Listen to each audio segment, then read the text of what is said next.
Dieu au bout des ondes. Nous sommes aujourd'hui mercredi 31 janvier 2024.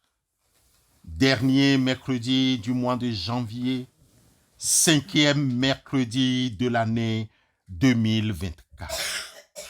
Il a plu à l'Éternel des armées de nous offrir gratuitement et gracieusement sa lumière. Soyons reconnaissants car il nous a conduits jusqu'à ce jour. Prions Dieu. Viens au secours, Seigneur, au secours du peuple fidèle qui te prie. En ta bonté, soutiens-nous dans nos fragilités, afin que le peuple consacré à toi d'un cœur sincère ait la joie de recevoir ton aide pour la vie présente et à venir. Par Christ, notre Seigneur, Éternel notre Dieu, nous te prions. Amen.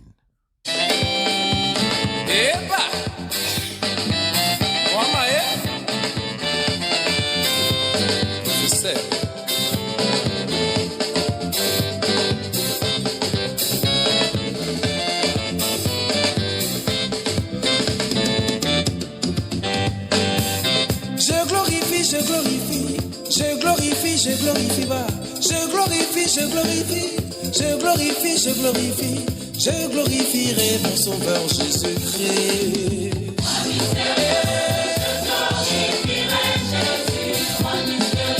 Lui qui me donne à manger et à boire. Je glorifie, je glorifie, je glorifie, je glorifie, je glorifie, je glorifie, oh. Je glorifie, je glorifie, je glorifierai mon Sauveur Jésus-Christ.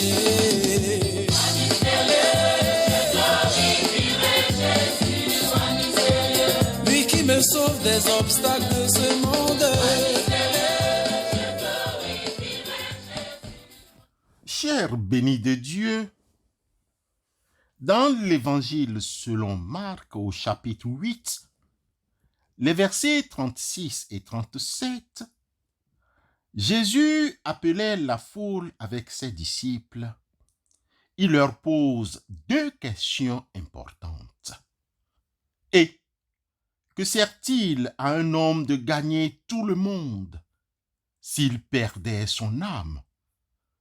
Que donnerait un homme en échange de son âme? Marc, chapitre 8, versets 36 et 37. Bien-aimés dans la foi, ces 2 questions nous invitent ce jour à réfléchir à la valeur de nos possessions matérielles par rapport à notre relation avec notre prochain et Dieu. 2 axes sont à retenir après avoir tout oublié. Le premier axe, c'est la valeur du pouvoir, la valeur des possessions matérielles, une interpellation sur le pouvoir temporel, la possession et l'utilisation des biens matériels que Dieu a mis à notre gestion.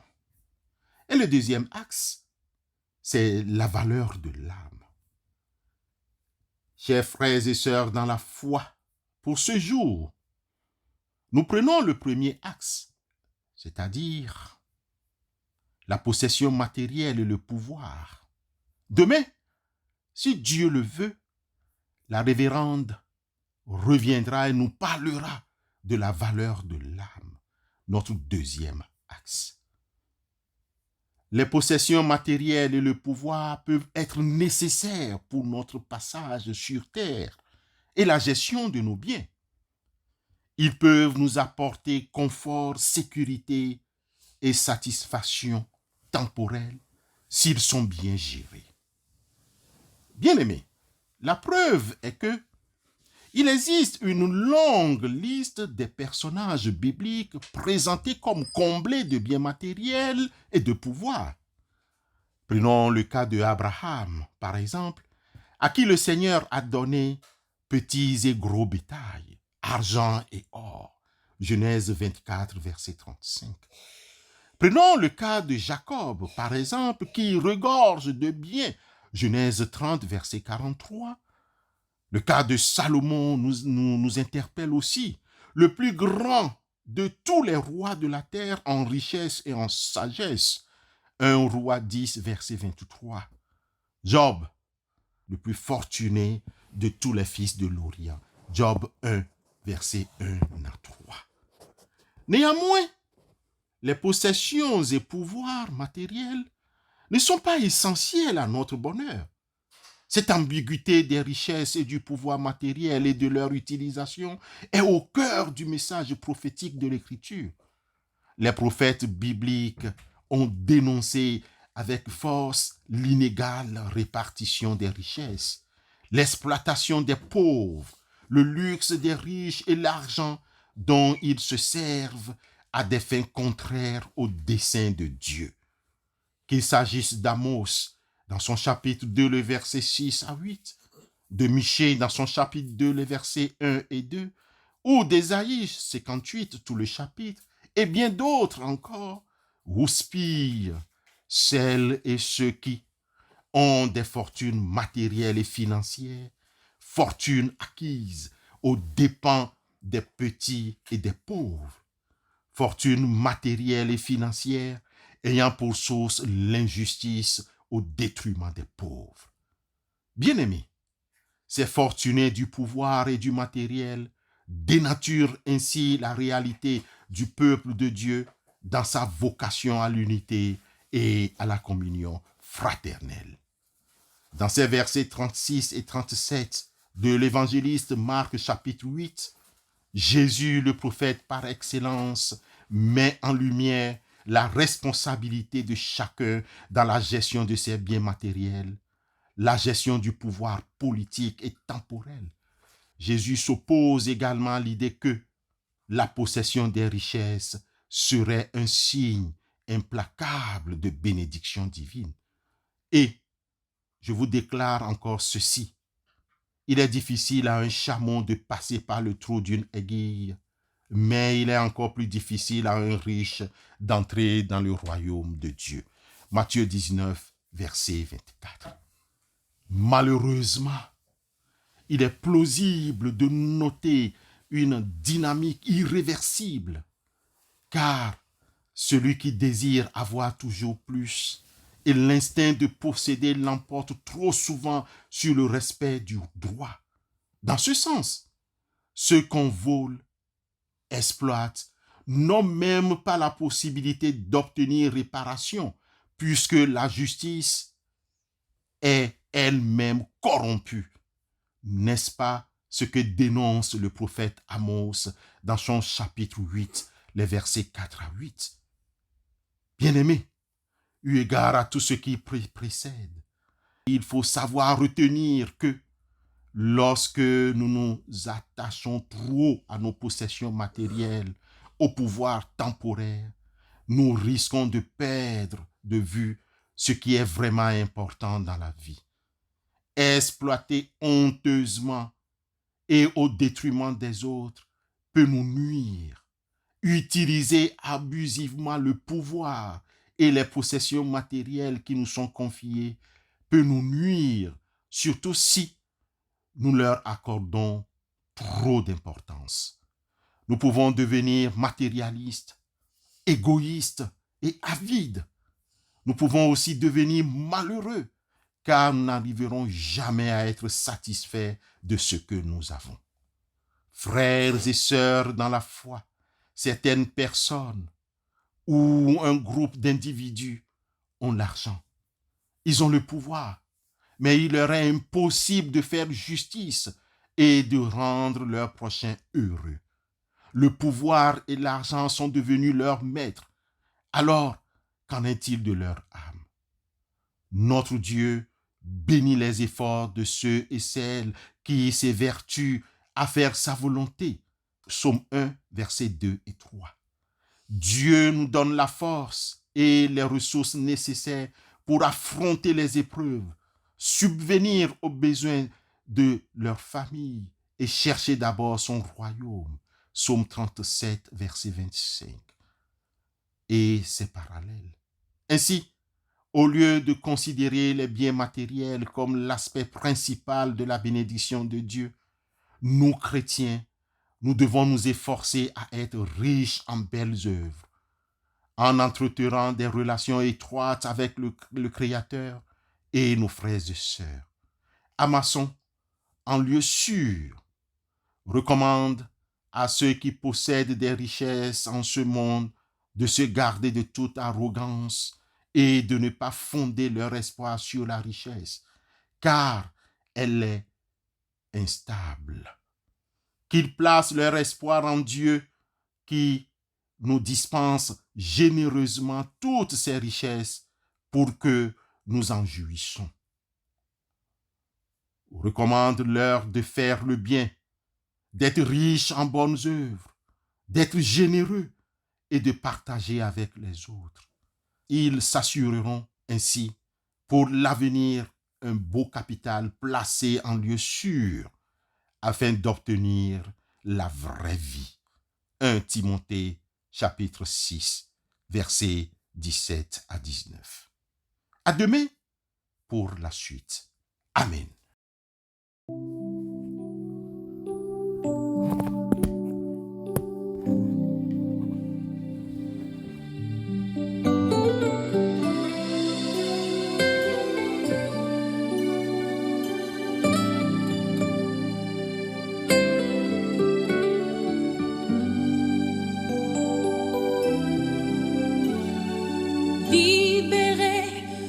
Je suis libérée. Mes péchés sont pardonnés. Maintenant je suis sauvée. Délivrée, oui je suis délivrée. De tous mes ennemis, Jésus m'a libéré. Il n'y a plus de condamnation, plus de condamnation. Jésus-Christ a payé ma rançon. Il n'y a plus de condamnation.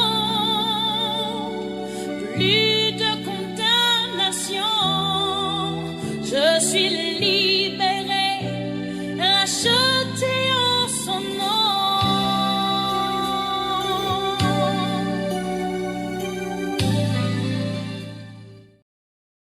Prions Dieu avec nos prédécesseurs dans la foi. Éternel notre Dieu, nous faisons appel à ta justice en ce moment même.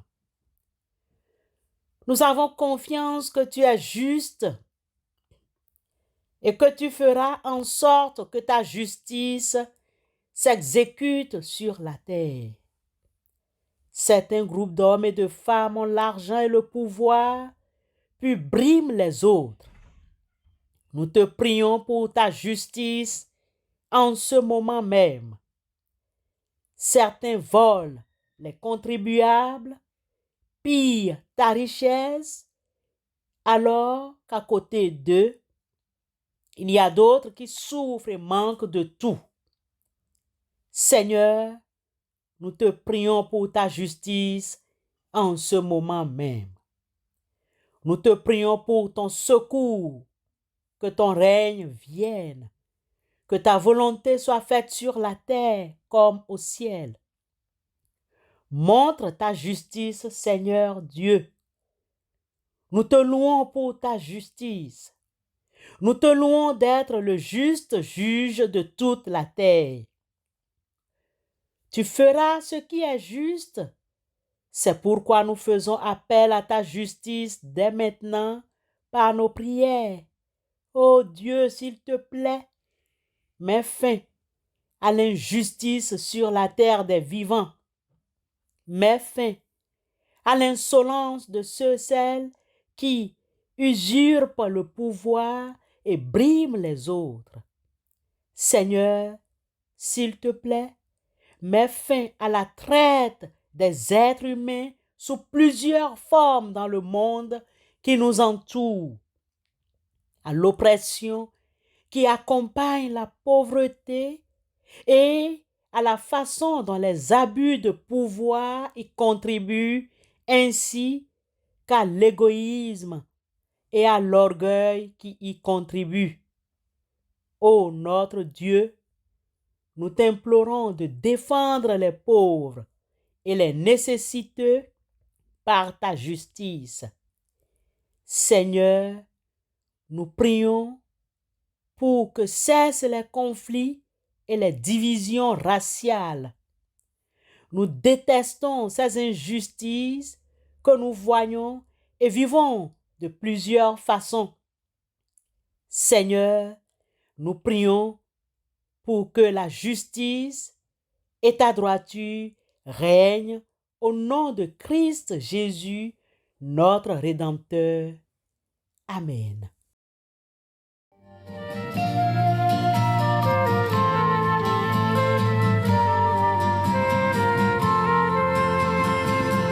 Car tu es Dieu au-dessus de la terre, tu établis ton trône dans les cieux. Car tu es Dieu au-dessus de la terre, tu es le roi, tu es le seul Dieu.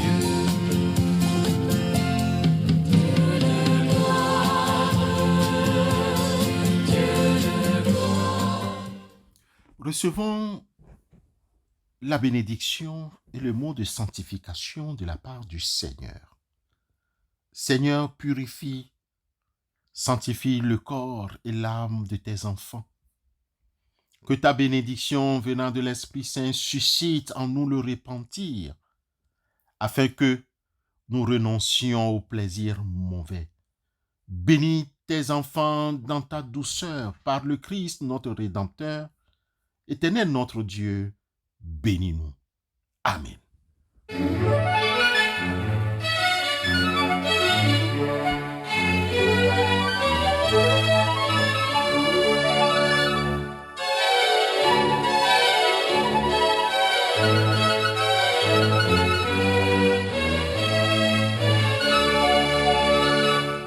Amen, amen, amen, amen, amen, amen. Que la gloire soit rendue au Seigneur. Amen, amen, amen, amen.